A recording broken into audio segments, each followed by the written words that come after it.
What's going on, guys, and welcome back to WWE Network and Show, where I, Graham GSM Matthews, break down all the original content I watch on the WWE Network and on Peacock. And today we're talking the August 8th, 2022 edition of Raw Talk.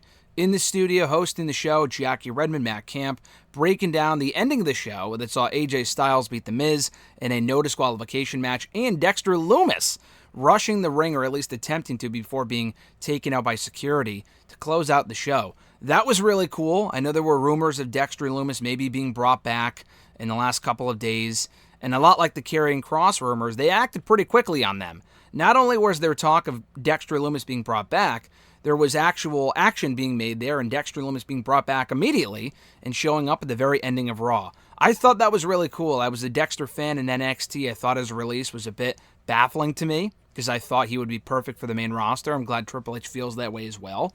And they created some chaos to kind of close the show there with Dexter. They didn't actually mention him by name. That was the thing. The way they shot it and executed it was really, really cool. Now, we've seen alternate angles of what they did there on their YouTube channel and on Instagram. So if you want an alternate view of what happened there, just go on social media. But when you watched it live, you didn't really know what the fuck was going on. Dexter was shown very, very briefly. Even Alexis, who was watching with me, didn't really make it out to be Dexter. It looked like it was some old, fat, bald guy or whatever. But no, it was Dexter Lumis. I knew it immediately seeing him, but I thought that was really well done. Matt Camp also references the car crash. So obviously, if that wasn't already obvious, it was a work. It was an angle. And I would assume it has to do with Dexter Lumis. And if it's not, they're leaving me questioning what's going on right now. And they're leaving me intrigued going into next week. They also run down the biggest headlines from Monday's show before recapping Rey Mysterio versus Finn Balor, a match that was won by Balor with help from Rhea Ripley attacking Dominic at ringside on the stage and causing a distraction for Rey, and Balor picks up the win. We hear from Edge, actually, backstage here on the show, I believe with Sarah Schreiber. It was Sarah Schreiber, and Edge may have been on the show once or twice before. They brought back Raw Talk 2 years ago, and in that time, Talking Smack as well. Edge has probably been on the show once or twice. I remember it was either Edge or Orton who was on Raw Talk in one of the very first few episodes when they first brought it back in 2020, right before their Backlash match. Edge was also on Talking Smack about a year and a half ago alongside Paul Heyman, right before WrestleMania 37. Two great promos. He was back here, short and sweet promo from Edge backstage with Sarah Schreiber, but he did officially accept, if it wasn't already obvious, Damian Priest's challenge to a match in Edge's native Toronto in 2 weeks on Raw. And he mentioned how Priest was always asking him for advice, calling him at late at night, asking for all this advice and feedback and whatever. And that was before Priest joins before the whole Judgment Day thing. And then he thought, Priest was a no-brainer for Judgment Day, but he refuses to let Damian Priest allow him to end his career in Toronto, talking about Priest ending Edge's career in Edge's hometown of Toronto. So this was great stuff, far and away the best promo I've heard on Raw Talk in a while, at least since the Ciampa stuff a few weeks ago. But this was pretty good, and again, like I said, setting in stone the match in 2 weeks on Raw in Toronto, Edge versus, I almost said Ciampa, Edge versus Damian Priest, which I'm really looking forward to.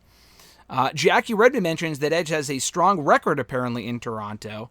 I know he lost in Toronto at Unforgiven 06 to John Cena in the WWE title match. Other than that, I don't really remember many matches he's had in Toronto, maybe WrestleMania 18, winning there. Other than that, I can't remember. I mean, I'm sure he's obviously won in Toronto, just not many pay-per-views come to mind off the top of my head. But anyway, so Jerry Lawler mentions that, he also mentions Flair here in Flair's last match, which Jerry was actually at, by the way. He appeared in the backstage segment alongside Jerry and Jeff Jarrett. It was pretty cool. But anyway, so Jerry says that he's worried for Edge, and he hopes that it won't be his last match, but Damian might be the one to put him down. Matt Camp mentions the role that Damian Priest was on last year. Specifically last year, Damian did not lose many matches on the main roster in his first year on the main roster.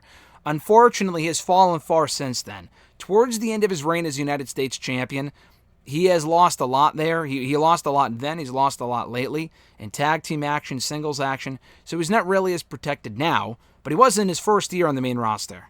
From there, they talk briefly about AJ Styles overcoming The Miz and Ciampa in the night's no DQ main event, as I mentioned. They also replay Bobby Lashley beating Ciampa to retain the United States Championship in what I thought was a great match, a very hot closing stretch specifically. They recap Io Sky, Dakota Kai knocking off Tamina and the 24/7 champion, Dana Brooke, to advance in the WWE Women's Tag Team Title Tournament, which I thought was fine stuff. Not a particularly great match, but the result was the right one. Backstage, we hear from Bayley, Dakota Kai, and Io Sky. Dakota Kai says that they've created fear so far in the Raw Women's division. Io Sky promises they will become the next WWE Women's Tag Team Champions, and Bayley says they're done waiting. Back in the studio, Jackie and Matt Camp hype up the 6-woman tag team match that has since been made official for Clash of the Castle. It's going to be Sky, Kai, Bayley versus Bianca, Alexa Bliss, and Asuka. 6-woman tag team action, as I mentioned. Matt Camp said the same thing as he said last week. It's smart for Bianca to make friends and find friends, and Alexa and Asuka to help her fend off the new threat of Bayley, Kai, and Sky. They replay the Omos squash win over 2 job guys. Backstage, they catch up with Omos and MVP. MVP says that we saw new ruthlessness out of Omos on Monday night. And MVP's job, he says, is to help people unlock their full potential, and he's taking Omos to the top, and Omos says that he's stacking bodies or something along those lines. MVP is phenomenal. He plays his role amazingly well. I do think he's being wasted in this role because Omos has no future on this show. I would think with Triple H running this show, he might try with Omos, but Omos fucking sucks. And I didn't have high hopes for his future anyway. But I think Triple H is going to be a bit more blunt and say to himself, all right, this is not working. Let's not try to make Omos a thing.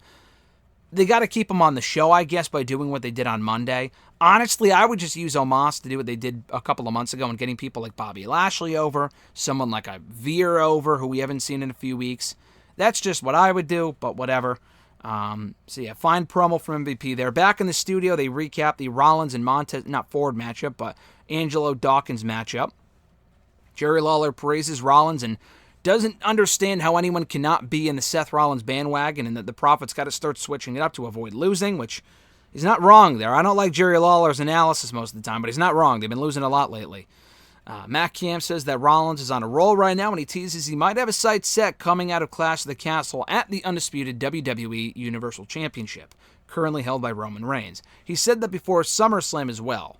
So it might be we'll see if that sticks coming out of Clash of the Castle, and if they are indeed leading to that at some point. He also reiterates that it's back to the drawing board for the Street Profits coming off their latest loss to Rollins in one-on-one action on Raw. And Lawler also picks Bayley's group to win at Clash at the Castle. To close it out here, they promote Shayna Baszler and Tommaso Ciampa for Wednesday's edition of The Bump. So that was Raw Talk for August 8th, 2022.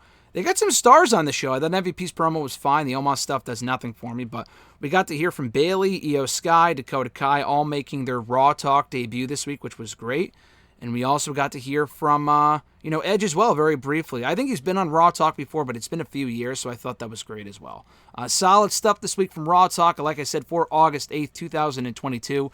Thank you guys for checking out my review. I appreciate it. Be sure to like the video, drop a comment, share the video, and subscribe to the channel for more daily content. Have an awesome one, guys. I'm Graham G.S. Matthews, and I'll catch your ass down the road.